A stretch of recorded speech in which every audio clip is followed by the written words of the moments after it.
and for all your work in raising graduation rates. Now I'll turn it over to John Bridgeland for a quick overview.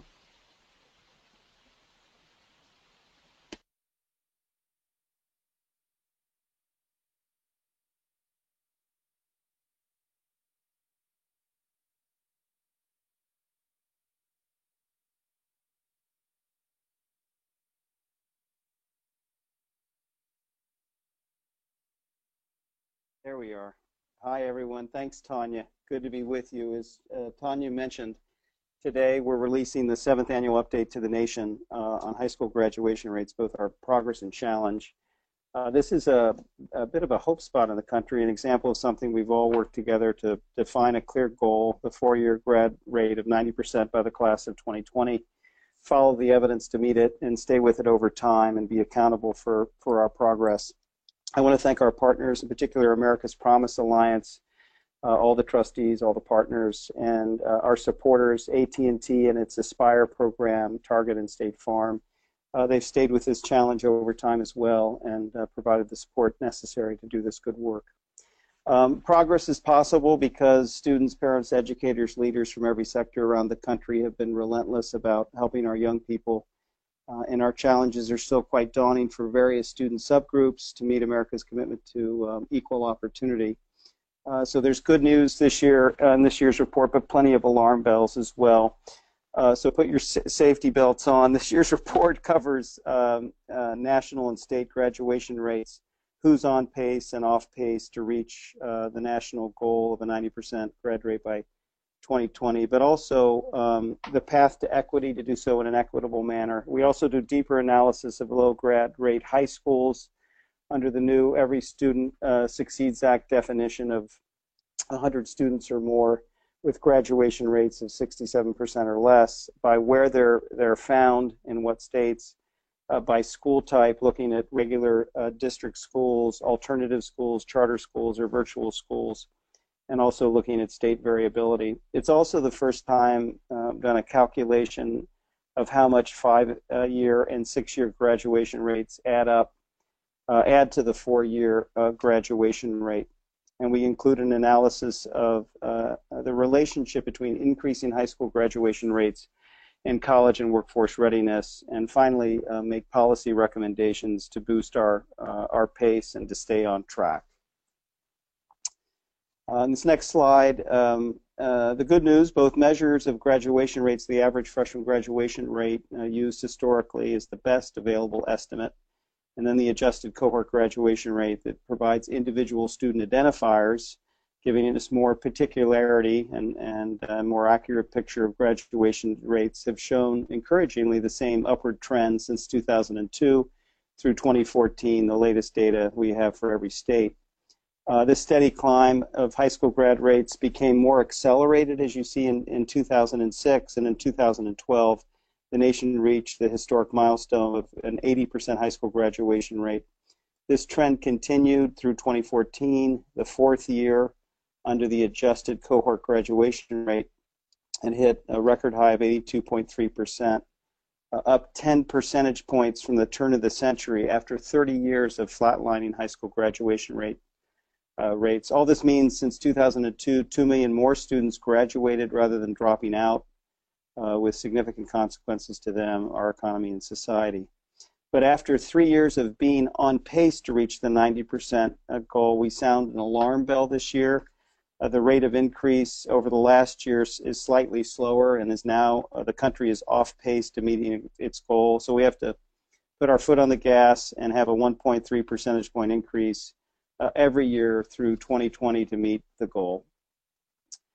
In this next slide, the 2013-14 school year marks the 4th year of reporting, as I mentioned, under the cohort rate, and the first year in which all states, thank you Idaho, have publicly reported rates using this common measure.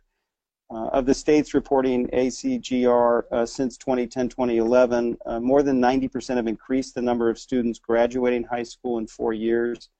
6 states increased their rates by 6 percentage points or more. 19 states by 3 to almost 6 percentage points. 7 states saw their grad rates increase a little above the pace of the national average. and 3 states, South Dakota, Wyoming, and Arizona, have seen their rates decline since 2010 and 11. Iowa was the first state to reach over 90%. 5 states, Nebraska, New Jersey, New Hampshire, Texas, and Wisconsin, are within 2 percentage points of 90. 29 states equal or exceeded the national average of 82.3, but 14 states with grad rates between 70 and 79%, and New Mexico was at 69%. In this next slide, we've seen a consistent pattern over the years. Hispanic Latino students made gains of 5.3 percentage points, and African American students increased 5.5 percentage points since 2011. In earlier periods, as you'll remember, they drove improvements in grad rates with a 15 and 9 percentage point gain, respectively. Both of these student subgroups exceeded the national rate of improvement and have had average yearly gains of more than 1.3 percentage points. But as you can also see, there are large graduation gaps, 11 and 15 percentage point gaps between these populations and their white peers. Grad gaps by disability, English language learner, and homeless students are also significant. And we'll be doing a forthcoming report on the education of homeless students that will be released in June. Also in 16 states, grad rates for black students are below 70%, and in 11 states, below 70% for Hispanics. And remarkably, in more than 30 states, grad rates for English language learners, students with disabilities, are 70% or less. In the next slide, it raises the question, do we live in one nation or do we live in two nations? 47% of the cohort in 2014 that graduated were low-income students, but only 6 states, Arkansas, Indiana, Iowa, Kentucky, Nebraska, and Texas, have low-income graduation rates above the national average of 82.3%. And just 5 additional states graduate more than 80% of these students. So nearly 1/3 of the states graduate less than 70% of their low-income students. And the graduation rate gap between low-income and non-low-income students ranges from a high of more than 25 percentage points in South Dakota to a low of 4 percentage points in Indiana. In nearly half the states, the gap between low-income students and their more affluent peers is 15 percentage points or greater, and in 18 states, at least 10 points. Brings to mind Robert Putnam's book, Our Kids, The American Dream in Crisis, that highlights both the causes and consequences of a nation that doesn't live up to its creed of equality of opportunity. In our next slide, in this year's report, we do the on-pace, off-pace analysis to 90% for the class of 2020 and break it down by state. Using the 4-year metric to gauge average growth, 20 states have put themselves on pace to reach 90. When we look at solely at graduation rate increases over the last year, we see 7 additional states have exceeded the pace needed to get to 90, but 21 states are off pace, and many of these states reported graduation rates in the 60s and 70s in 2011 and have been unable to attain a rate of growth that would put them on pace. About a quarter of the off-pace states, interestingly, Hawaii, North Dakota, Ohio, Pennsylvania, South Dakota, and Wyoming, actually started with rates in the 80s, but have not been able to make meaningful progress, showing that for many states, having the 90% goal within view makes it no easier to reach it. At the national level, raising the current graduation rate from 82 to 90% means graduating an additional 284,591 students. We calculate that down to the student for a reason. All these additional students nationwide could literally fit into 3 Rose Bowl stadiums. This makes it more concrete and more realistic that we could pull it off. But simply getting to 90% by any path isn't enough. It's critical we advance equal opportunity for all student subgroups. And so to do that, to reach 90% with the national equity path, we call it, 93% of those 284,000 students would have to be low-income students.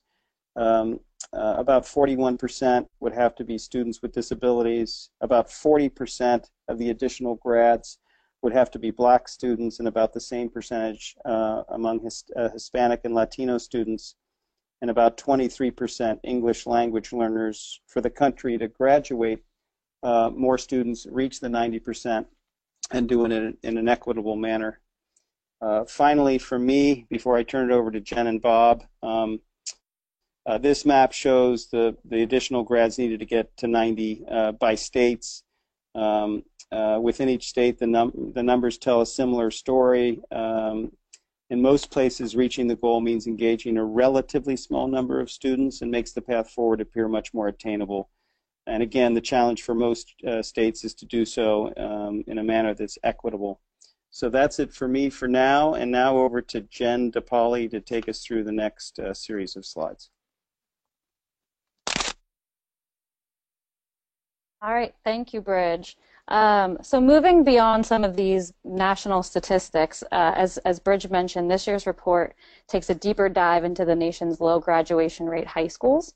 In previous years, our analysis has focused primarily on large high schools, those that have 300 or more students, and this graph gives a demographic breakdown of those schools that have 300 more students and a graduation rate of 67% or less. So when looking solely at the nation's large low graduation rate high schools, we see that there are now approximately 1,000 of these high schools and less than 1 million students attending them. Is a staggering reduction from the more than 2,000 large low grad rate high schools and 2.5 million students in them in 2002. Between 2012-13 and 2013-14, high schools graduating 67% or less of students dropped by 225, and the number of students enrolled in them in that 1 year was cut by nearly 210,000. Altogether, there are at least 1.6 million fewer students attending high schools with low graduation rates, attending large high schools with low graduation rates in 2014 than in 2002. Unfortunately, as this graph shows, Black and Latino and low-income students are still overwhelmingly represented in these schools. Of the roughly 924,000 students in large low grad rate high schools, 65% were low income and 63% Black or Latino. So this year, to be in line with the Every Student Succeeds Act that was passed in December 2015, we have moved from looking solely at large high schools, those with 300 or more, producing significant numbers of non-graduates, to further examining the high schools enrolling 100 or more students that reported an ACGR of 67% or less. In this year's report, we identify the high schools with persistently low graduation rates, and we followed the evidence to examine where these schools are and what types of schools fall into this category. So looking initially at their locale, you can see that more than 50% of low graduation rate high schools in our study were in cities, were in urban areas. Just 8% were in towns, 26% were in suburbs, 12% were in rural areas. And the important thing to note when looking at the 54% of low grad rate schools that were in cities, note that just a quarter of the high schools in our study were in urban areas. So a very disproportionate amount in cities given how many actually exist in those areas. Looking at it from a different angle, it gives us a good comparison. These are for the percent of high schools with a graduation rate of 85% or higher, or what we're calling high graduation rate schools.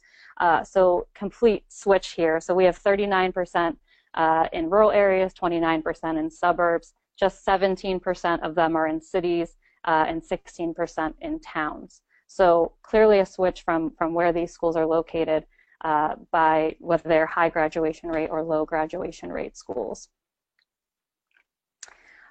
This map shows us then, it gives us a very great view of the variation in the percentage of high schools enrolling 100 or more students that we consider to be low graduation rate high schools. So the number of high schools enrolling 100 students or more and graduating 67% or less of students in each state varies from 1 each in Maine and West Virginia to 203 in Florida and in 276 in New York.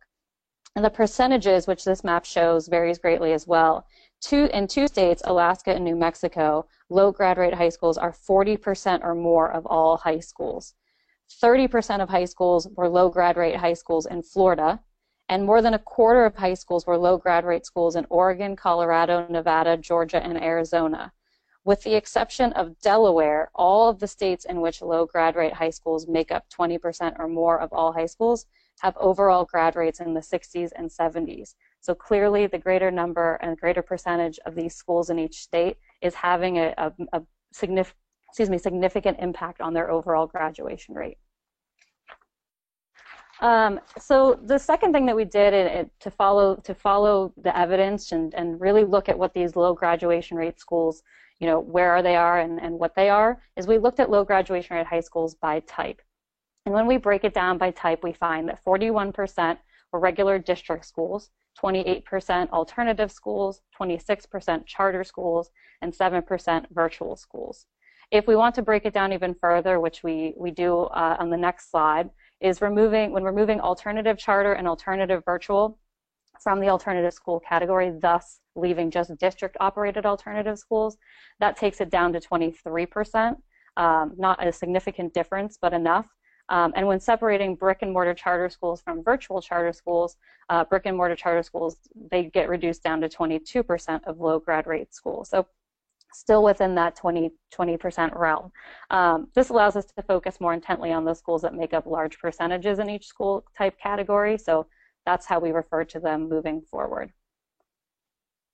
All right, so this slide actually really gives a really great view of what type of schools these are, along with how many schools are each of these overall and the number of students in them.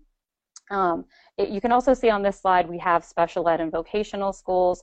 We don't focus on those in our report simply because those schools have a different mission and structure, which makes it a little bit hard to assess them using four-year graduation rates, whereas the others, makes it a slightly easier to assess based on the fact that they expect, for the most part, their students to graduate in 4 years. So the things that jump out in this and which we really look at in our report is that for regular schools, they are the majority of schools and the majority of students, so 84% of total schools, 84% of all students, and they make up 41%, as we said before, of total low grad rate schools and 79% of total non-graduates. So the majority of non-graduates are still coming from our typical regular district high schools. When we look at vocational, alternative, and charter, it's easy to see that they make up a much smaller number of the total schools. Alternative 5%, charter 8%, virtual 1%, and then total number of students 8% altogether when you add them up. But when you look at the number then of low grad rate high schools within these certain types, you see 23% alternative, 22% charter, as we said before, 7% virtual, so 52% altogether, and 20% of students, or 20% of non-grads coming from these schools. So this is a really great view of how these schools break down. I'm going to now pass it over to Bob, who is going to talk more about what this looks like at the state level.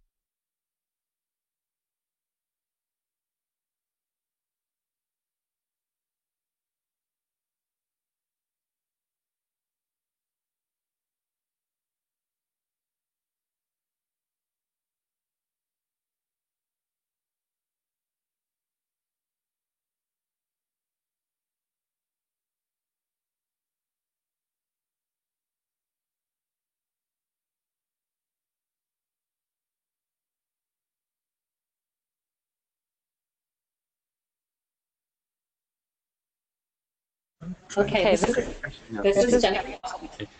All right, technical difficulties have been cleared up. This is Bob Balfance.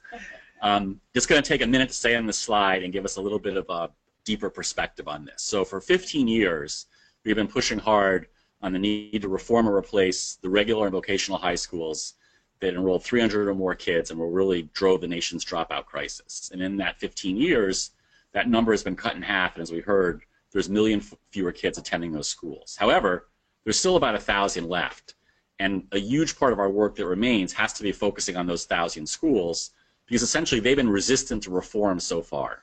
And that tells us we have to find new approaches and new angles, as well as using the best of what we learned to turn those schools around, because there's still 1,000 and they still account for actually 80% of the non-grads.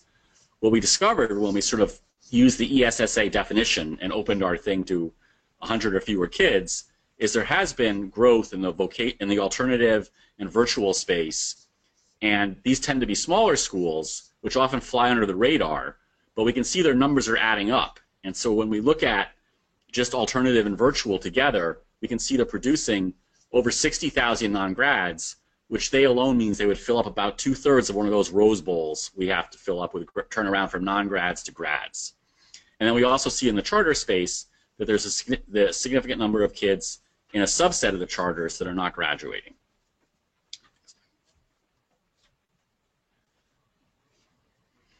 So we're going to dig a little deeper into alternative schools. And one of the key findings we had is a really immense state difference. That for every set of states we can find that are really struggling with a type of school, we find another state that's found ways for those schools to work effectively. And that both gives us hope that there's good models out there, and in our mind tells us we have to actually double down on the places that aren't working to give them the supports they need, because effective models exist.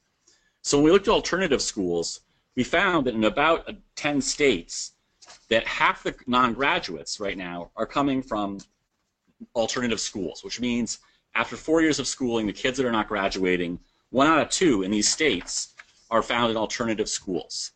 And this might be a signal that some of these states are sort of relying a little too much on this idea that when kids struggle, the best solution is to send them to a different school, rather than having enough supports early on to help them when they first enter high school to make sure they stay on track and succeed in high school, not waiting for that struggle to happen and then saying we need to send them someplace else. Next slide. So in the charter space, what we really found is really, again, powerfully significant differences across states. So in a set of states, charters are doing an amazing job and are playing a huge role in helping solve the dropout crisis. They are concentrated among some of the highest needs kids, and many of them have grad rates over 85%. These are states like New York, Massachusetts, New Jersey, and Oklahoma. But we also found a set of other states where up to 70%, 50% of the non-grads are coming from charter schools, and many of these charter schools not only have grad rates below 67%, but have grad rates way below 67%. So 45% of charters are doing amazingly well and have grad rates above 85%. They're concentrated in one set of states. 30% of charters have grad rates below 67% and are not doing well, and they're concentrated in another set of states. So again, this sets up a very strong learning opportunity that the states where they're struggling really have many states to look to find out how to have the oversight, the capacity building, and the accountability necessary to get the full potential out of what charters can do. Next slide. And then lastly, we looked at virtual schools. And while we always like to hold out hope that there is a good counterexample out there, in the virtual space, it's the most difficult to find. 87% of virtual high schools are low graduation rate high schools. And in a number of states, a very large percent of non-graduates are ending up in these virtual high schools. Now, there was 1 or 2 places we found that these were doing better, and clearly for some students, virtual schools can be important lifelines. But clearly this is a space where we really have to dig deeper and figure out what combination of supports are necessary for students to succeed, so that if they tend to learn in this environment, they're getting the other supports they need in addition, so they actually learn and graduate. So our key takeaways is there is great variation across states in the number and percentage of low graduation rate high schools, as well as the type of what these schools are. So again, this enormous learning opportunity. For every state that struggles, there's a state that's got a counterexample of how to do it well. And then the second key thing we really want to drive home, and this gets back to those regular high schools that we need to keep reforming, and to the virtuals and to the alternatives, as well as the charters that are struggling, is that we really need to make sure that regardless of what type of school you are, you get the supports we know that matter. And we know that for students to succeed, especially children that live in poverty, is we need to have positive relationships with caring adults paired with strong and tailored instruction. We also have to give our students opportunities to engage in learning experiences that connect school to life. And we have to make sure that the supports and resources to help them figure out what they want to do once they have a diploma.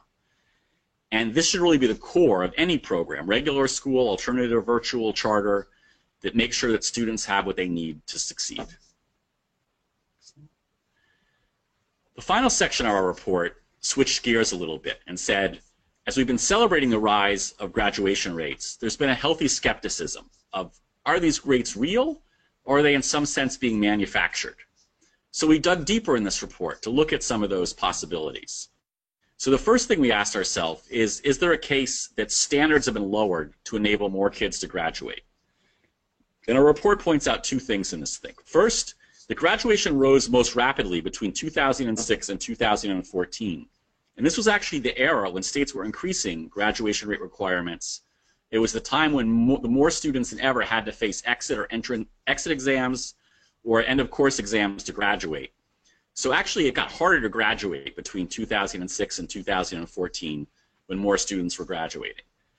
Second of all, when we looked at things like traditional measures of college readiness, like the ACT test, the SAT test, and the AP tests, we found that even as more students are taking these tests, and more students that would have dropped out in the past are staying to graduate and having these tests, the scores have remained the same. Now, we really want scores to be improving, but the fact that scores remain the same really gives us evidence that as more kids graduated, they weren't graduating to a lower standard. Excellent. Another thing we looked at that people have raised questions about was, are we giving more diplomas, or are we finding ways to exclude more students from the cohort? Because the way the adjusted cohort rate is designed is it rightly takes out students that have transferred to other places where they can earn a diploma, and it adds in students who transfer in. So each state is actually adjusting their cohort over time. It's not a stable set thing. The number of kids in that cohort is adjusted from freshman to sophomore all the way to senior year. So potentially there is some room because the original grad rate regulations weren't quite tight enough to make sure that every state was measuring everything in the same way. It's about when we start counting kids and why we can exclude kids. There's a little wiggle room there. So we put this to the test at the state level, and we said if there was large-scale excluding kids from the cohort to drive up graduation rates, then that cohort should be shrinking faster than the enrollment rates in the 9th grade, because every school is still reporting in October, when students first go to 9th grade, how many kids are enrolled in 9th grade. And they are adjusting the cohort after that fact. So if they were excluding lots of kids from the cohort size should be going down, while the enrolled graduation rate would be staying the same. And across the vast majority of states, we really found no difference between these two numbers. The enrollment rates reported in real time in October when kids started school, and the adjusted cohort rate reported 4 years later. There was a couple of states where maybe there's a couple of points we might find stuff, but by and large there was no evidence that an increase in grad rates has been driven by sort of states finding ways to push more kids out of the cohort. Now that could still all be happening at the district level for a given set of districts or schools, but it's not of such a magnitude that it's actually the thing that's driving national graduation rates up. We also look at extended graduation rates, and we found all available evidence across 31 states and 73 graduating cohorts, because many states are reporting 5-year graduation rates and 6-year graduation rates. And we found that on average, across all these states and all these cohorts, that with an additional year of schooling, about 3 percentage point more of students are graduating. And with a 6th year, an additional percentage point of students are graduating. So if we looked at the overall graduation rate over a 6-year period, it will be about 4 percentage points higher than the reported 4-year graduation rate. So closer to 86, 87% overall than 82.3%. Excellent. We end with some policy recommendations. We say first and foremost, in the new ESSA, which gives states more latitude to set their accountability indexes, it's really important that they have clear definitions of graduation rate measurement and graduation rates, and that they give graduation rates strong weight in these accountability systems. Because we can see we still have too many states in the 70s and low 80s, and especially among our most vulnerable students, too many students graduating in the 60s and 70s, to take the gas off strong graduation rate accountability. Second, we have to make sure that we tighten up those regulations so everyone is measuring in the same way. And we have to make sure that states follow through and create evidence-based plans to improve low graduation rate high schools. We call on every state to report a 4- and 5-year graduation rate. So in particular for alternative schools, we can get a really good handle on which ones are working and which ones need more help.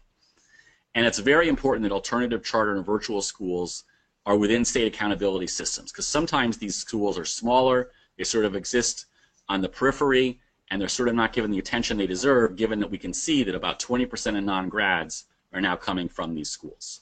And finally, we have to make sure that we have to have these real strong pathways for re-engagement, not just sort of rapid, quick credit recovery.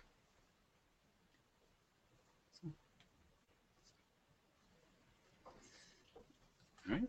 Well, we want to thank you for listening to our presentation, and we ask that you dig deeper by reading the report and the executive summary, because as good of a presentation as we might be able to give, it does no justice to the depth and richness of the findings in the report.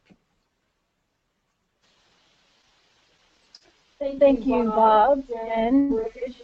Appreciate your presentations. We're going to transition to the Q&A phase. Please feel free to submit your questions to the question panel. And remember to join the conversation online and use hashtag GradNation. And I'm going to ask the first question. Bob, you mentioned in your presentation the healthy skepticism of the rising graduation rates. And so your early evidence shows that standards are not actually being lowered to increase the number of high school graduates. Do you plan on doing more of this analysis? And that's your Bob, Jen, or Rich. I'll start then. Yes, we are actually doing a deep dive on the college readiness and persistence and the challenges of raising it for the nation. I mean, to be clear, does a high school diploma equal college readiness and persistence? No. But that has never been the case in the history of the public high school since it became a mass institution. So we definitely have more work to do in getting more kids to graduate, and we have more work to do in making sure that every kid graduates ready for a post-secondary pathway. And we'll be doing a much deeper dive on that this fall. We have a question from Francis. What remains as the greatest challenge for national success? It's Rich. I'll take that. I think we have evidence now of what works. The Campbell Collaborative has more than 537 studies that have analyzed those dropout prevention and recovery interventions that are effective, school-based reforms, and other tools that have resulted in progress in boosting high school graduation rates. But I think the big concern we have are these equity gaps or opportunity gaps. The fact that across 16 and 11 states respectively, black students and Hispanic students are graduating at 70% or less. Students with disabilities, English language learners, across more than 30 states graduating at 70% or less.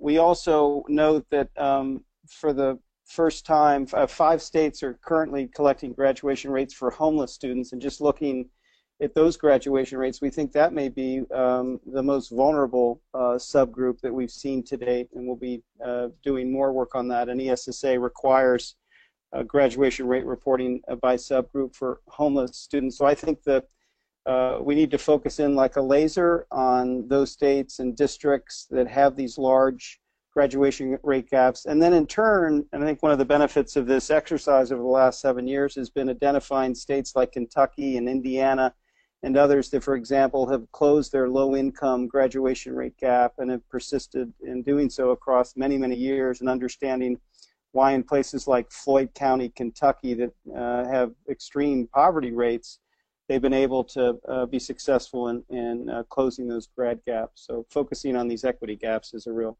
area of focus. Thanks, Rich. Question from Daniel.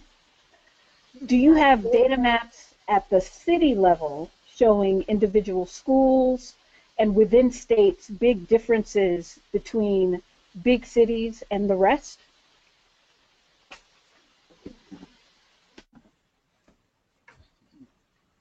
So all the data we use is actually publicly available data. So if anybody wants to dig deep in their own district, you can just go to the either the Department of Ed or to your own state website and actually dig deep to find the details for your district. As Jen pointed out, what we did find in this most recent research is that low graduation rate high schools, and this has been sort of a change over time and gives us an indication of where things have gotten better and where there's still struggle, are now more concentrated in big cities than large cities, I guess cities big and small, than they once were. And part of that is probably also has to do with the concentrations of poverty and the realization that we really have to combine the best we know about whole school reform and improvement along with enhanced student supports to deal with the level and intensity of student need we find in these city schools in high poverty neighborhoods. And from Janet, are any of the alternative schools, including schools and juvenile justice facilities?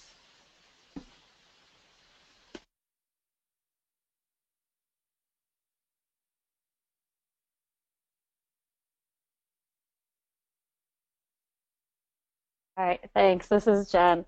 For the most part, we tried to eliminate those schools out. Those schools tend to have very small student populations, so they wouldn't have fit into our 100 students or more category. So to answer your question succinctly, no.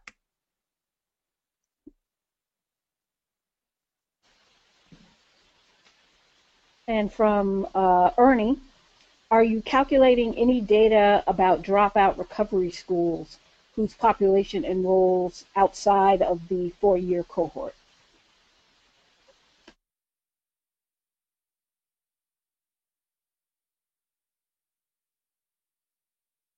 So some of those schools may be included within the study if they still are reporting a 4-year high school graduation rate, which is why we said we'd like very much to see extended year graduation rates reported for all of these schools, because it would give us a more accurate understanding of where those are. For the most part, we tried to eliminate out schools that serve a primarily adult population.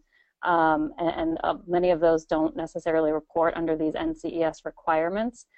So for the most part, those schools would not be in. If there are some that are in, because I do know there are some credit recovery type high schools in certain states that do, extend out the age range in which they serve. But they would still, if they're serving a 9 to 12 grade population, they would still be reporting a 4-year graduation rate for those students that entered in 9th grade and were there 4 years later. Bob can expand on that. Yeah, I was just going to add that for a couple of states, we looked deeper and looked at the alternative sector and looked at their 5- and 6-year graduation rates. And again, we found the story of tremendous state variability. So in some states in their alternative schools, if you looked at graduation rates over 5 and 6 years, it only added about 4 percentage points, so it was a pretty low graduation rate. And on the other hand, in one state, the 5th and 6th year added 16 percentage points to the graduation rate for the alternative schools on average. But even with that, the average graduation rates for those alternative schools was just 50%.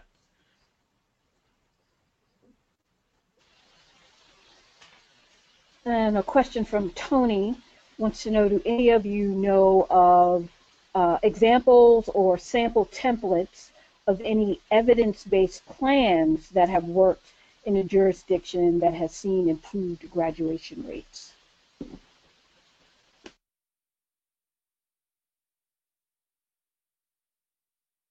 Yeah. So, and that's really why we called out those, like, sort of 4 things that every school that serves a high needs population needs. That in prior years we've done deep dives on both districts and states that are sort of positive outliers. We looked at places like Tacoma and Fresno last year. We looked at Kentucky as a state. And really, when you look at that, you always see that there is some combination of really long, sustained efforts to build strong and tailored instruction, both to standards and to help kids catch up. That there is a really strong effort to make sure that students have positive adult relationships in and out of school at the scale and intensity required.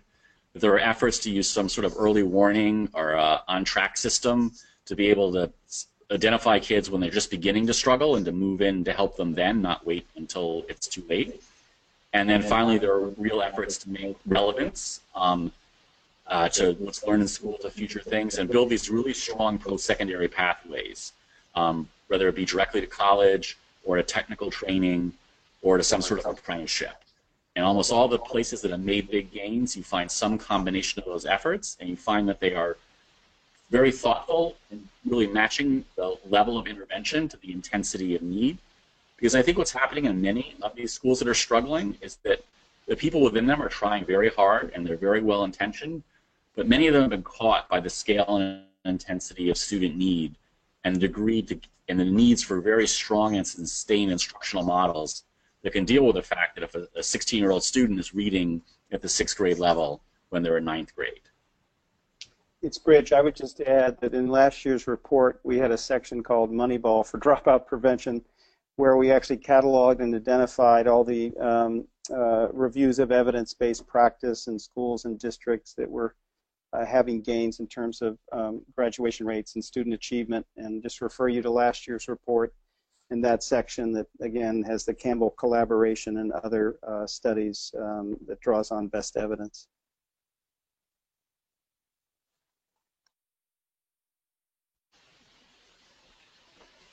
Okay, a couple of questions from folks related to high school graduation or dropping out and connecting it to jobs in the workforce. So Zartasio wants to know, is there an analysis being done on how many of the students who have dropped out of high school are actually working jobs after that? So there was a White House Council on Community Solutions that focused its eye on what were then called disconnected youth, and after our review and work, now called opportunity youth, which cataloged the 6.7 million young people who were disconnected from school and work. There were about 3.3 million of those who were high school dropouts, and there was actually, for those who aren't compelled by the moral or individual case to help reconnect them, we did an economic analysis showing that their disconnection costs taxpayers $93 billion in economic cost and more than $1.4 billion to society in terms of cost. And so we're looking at the dropouts and what can be done to recover the dropouts, what can be done to prevent young people from becoming opportunity youth, and also looking at multiple pathways to post-secondary transitions and having more choice. One area that's getting a lot of focus is career and technical and vocational education, as long as it's a valid choice for young people and those who might want to go on to get a 1-year occupational certificate or a 2-year associate's degrees in community college. So there's been a lot of effort. The country is focused on this very vulnerable population.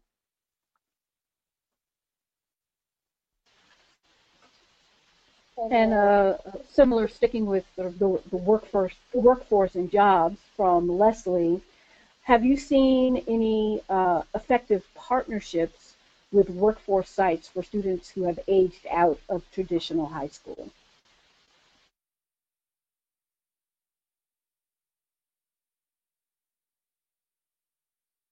We did, it's Bridge, we actually did a review of 39 communities to look at what was happening to these opportunity youth, and in many communities, a good example was Cincinnati, which has the Strive Network, a collective impact model that has brought the Cincinnati public school system together with nonprofits, together with business leaders around looking at data from pre-K through entry into the workforce, and companies from Starbucks to construction companies to companies in healthcare are stepping up to look at how they can skill up these opportunity youth, give them training programs that will enable them to enter these jobs that often require some post-secondary work, but not 4-year and beyond.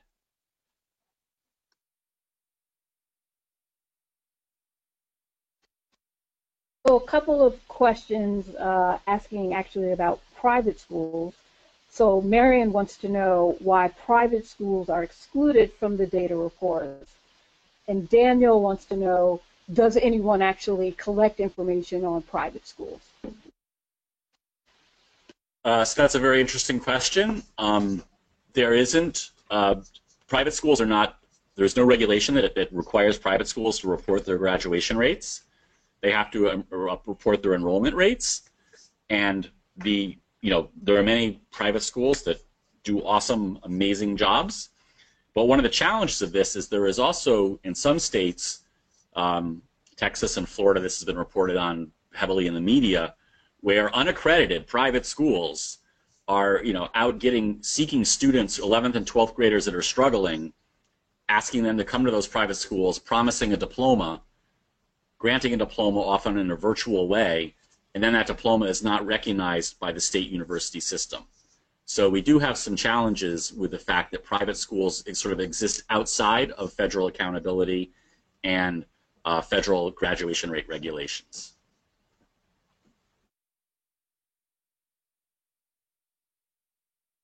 And someone from my home state of Massachusetts wants to know, how is Massachusetts doing in comparison to the rest of the country?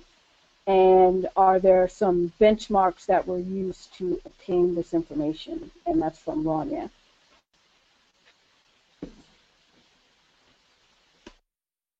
Check the data.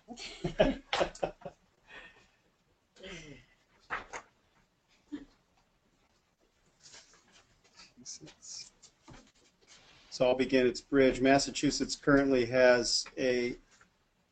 Are we okay?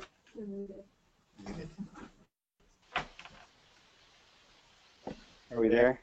It's Bridge. I'll begin. I would just refer you, by the way, to appendices A through the end, which have rich data sets state by state. But Massachusetts, for all students, its graduation rate is 86.1%, which is about 4 percentage points above the national average. So it's been doing very, very well. In terms of some of the subgroup analysis, I do note, however, that Hispanic and Latino students are below 70% at 69%, compared, for example, to white students who are at 90%. It also has some real challenges with respect to students with disabilities, again in the 60 percentiles, limited English proficient students, and it's doing about average for the country in terms of economically disadvantaged students at about 76%. So it's certainly outpacing many other states across the country, but serious gaps remain in terms of graduation rates. Anything you all want to add? We all say refer to the appendices in this voluminous report.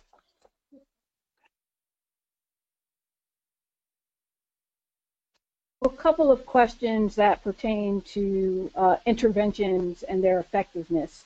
So Julian wants to know, can you address the role of effective after-school programs in increasing graduation rates? And Larry wants to know, what's the effect of mentoring programs on increasing high school graduation rates? So again, it's all about quality. So there's clear evidence that quality after-school programs and quality mentoring can have very powerful impacts on things like attendance and reducing chronic absenteeism, and also sort of increasing students' will and desire to sort of do well in school, because they help connect them to how school connects to future life chances. So there are any number of places where this is done very well and has a clear impact on sort of reducing the ABCs, attendance, behavior, and course performance, which are often the clear precursors of dropping out. So there's a very big role to be played by mentoring and after-school space when the work is done to make sure that these are quality programs using evidence-based strategies.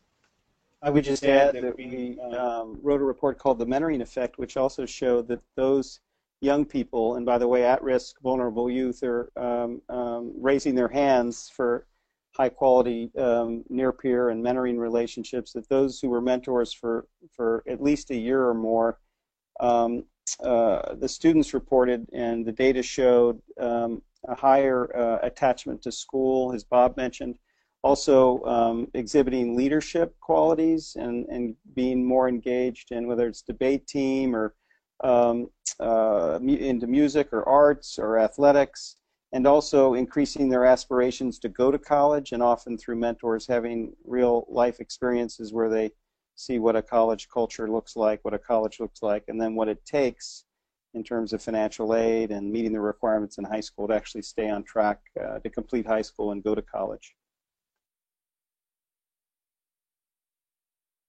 Of whole school improvement and enhanced student supports, including mentoring and after school, that really moves the needle. That sometimes what happens is we go one way or the other. We only worry about the adults in the school, or we only worry about the kids in the school. And the evidence is clear that the low graduation rate high schools that we focused on in this report, to change them, simultaneously we have to build the capacity of the adults and enhance the supports we provide to the students. And that will take broad partnerships with the community for that to happen.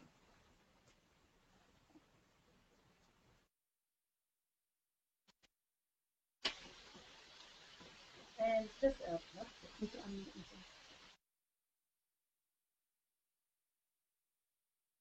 Oh, there we go. And just to add on to Bob and Bridget's really great comments, a really great example of a place that has taken really interesting steps in terms of making sure their after-school programs are effective and are working for the students most in need is in Jefferson County in Louisville, Kentucky. They're working very closely with the the Greater Louisville Metro United Way there to make sure, and doing a data sharing that's a little bit unheard of between the Metro United Way and the programs, the after-school programs that they support, and schools within Jefferson County, to make sure that those students are actually getting into effective programs, being served by them, and then not only that, but making sure that they have adequate transportation, and so really using that and making sure that not only the after-school programs, like Bob said, are quality, but actually are working with the school district to really make sure that those programs are working to serve the students who need them the most.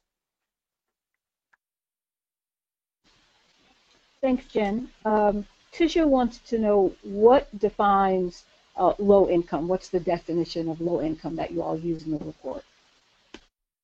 So the low-income definition that we use is simply what is used by the National Center for Education Statistics, Department of Education, and it's the free and reduced lunch calculation. So any student who qualifies for free and or reduced lunch meets our low-income definition.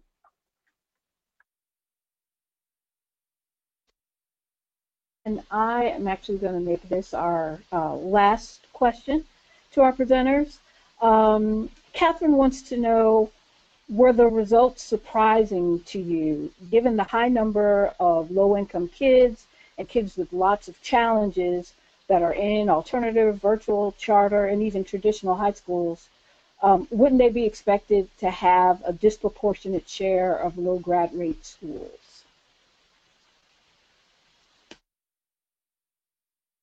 I mean, I think what surprised us was not that those schools would have lower grad rates than just schools that were in an affluent suburb. What surprised us was the great state variability, which really helped us undercut this idea. And we think it's a very powerful point we have to drive home, is that it's a little too easy to slip into the idea that high needs vulnerable kids are going to have low grad rates, and almost any grad rate we get for them is a good thing, because absent that they would have dropped out. The evidence is clear that in many states, for example, California has very few low grad rate alternative schools, and they have many alternative schools in California. We have found, same thing, that there are, as we said, a number of very, very high performing charters that serve very high need students, and also, unfortunately, a significant number of charters that serve high need students that have very low grad rates.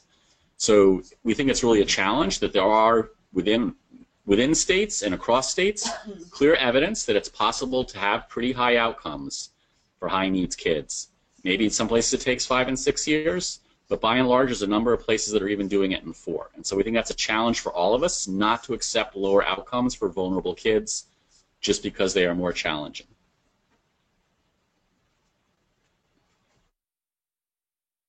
Okay, thank you everyone for joining us today and your very thoughtful questions. I want to make sure, please download the full report if you haven't already, and that's on the slide. It's gradnation.org/2016 report.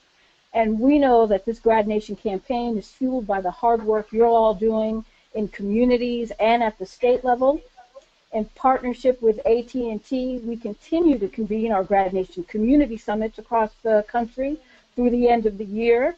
And in collaboration with Pearson, we're implementing the Grad Nation State Activation Initiative Visit gradnation.org and learn more about these efforts and join and get engaged by joining the GradNation Learning Community. And finally, one last reminder to join the conversation on social media. Use the hashtag GradNation. We're offering Southwest tickets for the best tweet about how you are working to create a GradNation. So make sure your voice is part of this national conversation.